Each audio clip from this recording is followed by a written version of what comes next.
have him come back, there's really no point. I think they're just trying for scraps now. They're trying anything they can to get some stars in here, and I just don't know if it will work. And it begs the question, and I'm going to post this right now on Facebook and Twitter, which one of these superstars do you think will likely come back? Do you think it's Goldberg? Do you think it's Batista? What about Shawn Michaels or Stone Cold Steve Austin, especially since it's in Texas? Yeah, I mean, if I had to pick one of them, I would have to say Stone Cold as a non-wrestling maneuver. Because you see he has the podcast that sometimes is on the WWE Network. He would be my best bet. I think Shawn Michaels is he's retired. He did the whole one thing last year, and that was cool, the whole DX and NWO, but that's been done. Why come back? So, if there was anybody, I would think it'd be Stone Cold Steve Austin. That's my vote. You can write that down. You can believe that. I'm not believing that. You're not believing that? What I do believe is I watched a great match on the WWE Network on NXT. Yeah, I heard you. I missed it. I'll be catching up this evening. Boy, if you did not watch Finn Balor and Apollo Crews in the main event, you really missed a good match. Nice spots, high flying. Even Apollo Crews, he can, with his big bulky body, he can even make some moves. He does the backwards moonsault standing. I read the other day. There's a possible. If you watched last night's, they said there's a possible hint of Balor turning heel. Is that true? I didn't really see possible hints of him turning heel, but I keep seeing hints of him doing Bullet Club stuff. He's got the fingers up, kind of like how the NWO does, but now Bullet Club does that. At a live show, he did the guns pointing. Oh. So I don't know. It's going to be hard to turn him heel right now. Because you're going to have Sami Zayn. He's going to be called up to the roster soon. So what are you going to have him be heel as well? I mean, how many heels can you have? Plus you have Samoa Joe there. I mean, there's talks about bringing him up to the main roster. Yeah, and he has a match coming up in 2 weeks, I think. A rematch for the number one contenders number one contender spot. For the NXT title against Sami Zayn. I think that's going to be a great match. I follow Finn Balor on Instagram, and today he posted a picture. I guess he was at a store in between going to airports, wherever he was at. I think it was down in Florida, we'll say. But anyway, no, it was Atlanta, Georgia. And he shows a picture of, I guess he was in a store. They had his action figure there. Yeah, with the World Heavyweight title. And the World right? Heavyweight title. Yeah. I'm like, is that a preview for things to come, Could be. or was it a little mix-up? Could be. I mean, if it was me, I'd put him in the ring with The Undertaker at WrestleMania and do that demon kind of entrance and have him play that off for a while. I mean, he could carry a match. Oh, of course. I mean, what else are we going to see from The Undertaker? I prefer that than Braun Strowman. Yeah, I don't. That's a waste. That is just a waste. I mean, even if Finn Balor loses, I mean, it's just something fresh, something new, something different that I would love to see. Call Vince. Get him on the horn. Well, maybe Vince will be talking to Marty Jannetty after his comments on Facebook. That's something we'll get into in the next segment as we take a quick break. When we come back, we have more news, more Twitter wars going on, and TNA, WWE, Lucha Underground. We'll get into that when we come back. You're listening to Ringside Rumble Radio here on the UCR Network, powered by Spreaker.com.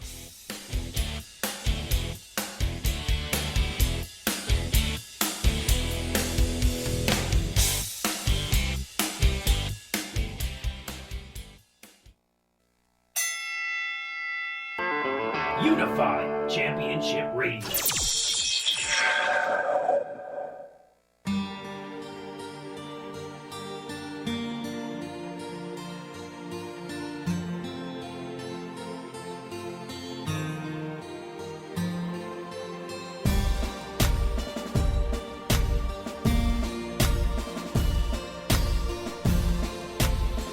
Anthony the Ant-Man alongside Keith Logan the Loganator as we are Ringside Rumble Radio here on the UCR Network, powered by Spreaker.com and free on iTunes. Good old iTunes. The good old iTunes.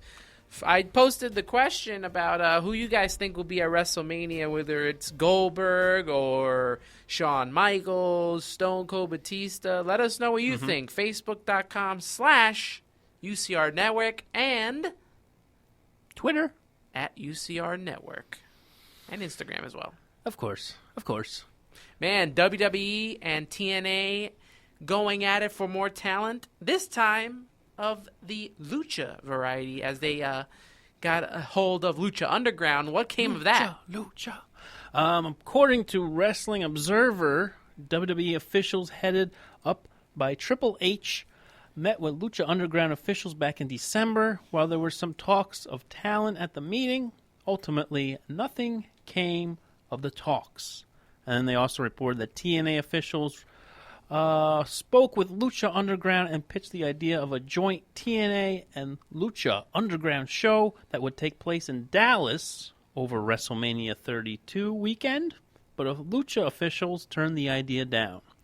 The feeling was that TNA and Lucha Underground combination would not be a good mix. So is that kind of like a slap in the face to both organizations? I don't think it's a slap in the face to the WWE. I mean, they're working with New Japan, Ring of Honor. They've taken guys from there. I don't think it's a slap in the face at all. Maybe eventually they get someone, but just right now, it's Lucha Underground is trying to grow on their own. But what about TNA? I mean, they flat out said it would not be a good mix. Do you take that as a slap in the face for TNA, the way they're going? I mean, we talked numerous times and weeks after weeks about how TNA needs to stop this whole... TNA needs whatever they can get. They need whatever they can get, but they also need to stop all these TV tapings. I get it that you're trying to save money, but... Could do them live. You can do them live. I would do it live, but I don't know how the difference between live and pre-recorded. How much the pay difference is. I'm sure it costs... I don't think it has anything to do with that. I think it has to do with the schedule. Yeah, I guess so. Their schedule is shorter than the WWE schedule, and that's what attracts some guys. They'll give you more money as well. Whereas if you're getting a lot of money from the WWE, you're working a lot of dates. Yeah. It's most of the year. Plus live events, plus overseas. Mm-hmm. But, I mean, TNA, they have that little impact zone still. And I think if they tried moving out of there, but staying in there doesn't really help their growth, I would think. That's just my opinion. I could be wrong. They're not even doing live events at all. Which is horrible.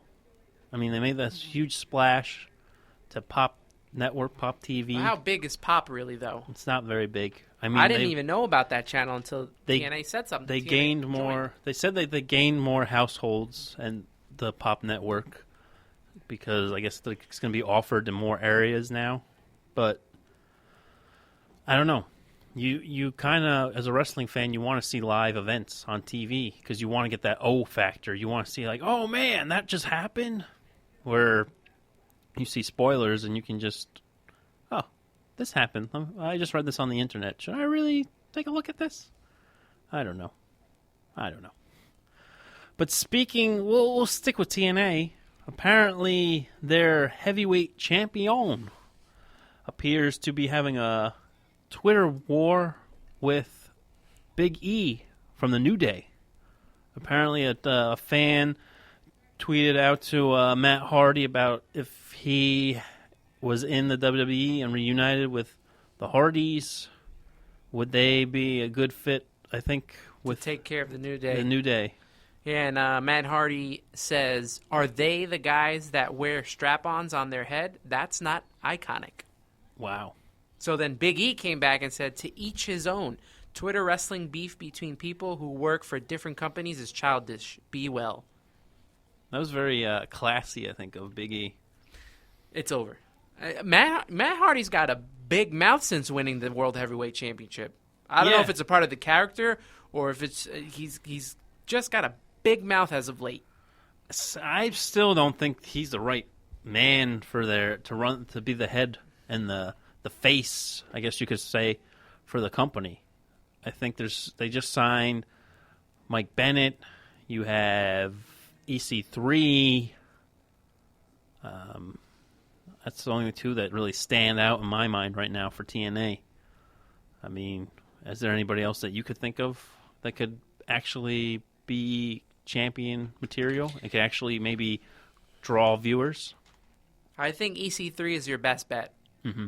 I don't know what they're doing with Michael Bennett right now, but EC3 is probably your best bet. See, I don't understand why they're not going after more talent from, well, we just said Lucha Underground, but like even New Japan Wrestling, how WWE just snagged up 4 of the hottest free agents in professional wrestling. I mean, why not try and they lured Michael Bennett for Ring of Honor. Why not try and get somebody else? I mean, if you're bringing in Michael Bennett, you might as well bring in the rest of the kingdom and get Adam Cole and Matt Taven in there. Mm-hmm. But I guess they don't see if potential you notice, in them, or half of the talent from TNA is on a Ring of Honor now. Yeah. Jay Lethal, Bad Influence, Christopher Daniels, and Kazarian. Mm-hmm. They let those guys go. Yeah, and they were actually entertaining to watch. Yeah. AJ Styles, the Young Bucks, they were all on TNA. Mm-hmm. Doc Gallows, they were all on TNA, and then just let them go. Mm-hmm. Oh, well, I mean, only time will tell if they can actually last, but they seem to be doing something because they are still on a network television deal. Another quick thing, Marty Jannetty had some comments on Facebook on Stephanie McMahon after she was talking during the Dean Ambrose Roman Reigns segment, saying which one of you is going to be the Marty Jannetty. I guess that's always been the joke going around. Who's going to be the Marty Jannetty of the tag team? That's gotta stink, being Marty Jannetty. Like, yeah, hear that time after time. He did not keep quiet. He said, "Did that? I'll keep it as an expletive. I won't say the word, but did that bleep just say what I think I just heard on Raw? Rhymes with witch. Yeah. Steph, should I remind the world all them kids might not be hunters? What? What does that even mean? That those kids aren't his? I mean, it's clear as day there. And then a couple hours later, he goes, "What happened? I'm getting a lot of phone calls. My site got hacked again. Anyone mind telling me what happened?" Oh, man. He's Marty Jannetty. Pulling the whole, my site got hacked. Somebody took my phone and posted that. I didn't post that. I was in the kitchen making dinner. I was out to eat. I got to meet Marty Jannetty once at a kind of like a wrestle convention. Mm-hmm. And he's in party mode 24/7. Really? Yeah. Giving hugs, it's like that guy is in party mode. He acts like he was when he was in the Rockers. So he hasn't left the Rockers. He's still in that character 24/7 is what you're saying. Yeah. One last thing. Kurt Angle, on his farewell tour, you said that he wasn't looking too good from some of the fans. I didn't see it. I saw it online. Apparently somebody posted that since they're taped, that his last match, they had to stop it because there was thoughts that he got a concussion. But apparently... Yeah, but that happens in matches, though. But they said he looked very sluggish, and he did not look like he knew where he was or what was going on. And he wants to fight Kimbo Slice in the MMA? I think it's time, Kurt Angle, after all that wear and tear on your body. I mean, besides he was also in the Olympics, he did all crazy matches in WWE, he put his body on the line. But did you see when he went to TNA, his body changed? He was big, then he got really skinny, then he got big again. So maybe he was pulling some Mark McGuire. We'll leave that conversation for another day, but you've been listening to Ringside Rumble Radio here on UCR Network, powered by Spreaker.com and free on iTunes. We'll be posting this up tonight. You can have a listen. Thank you guys for tuning in. Thanks for listening. And for Anthony the Ant-Man and Keith Logan the Loganator, so long. And follow us on Twitter, everybody. UCR Network.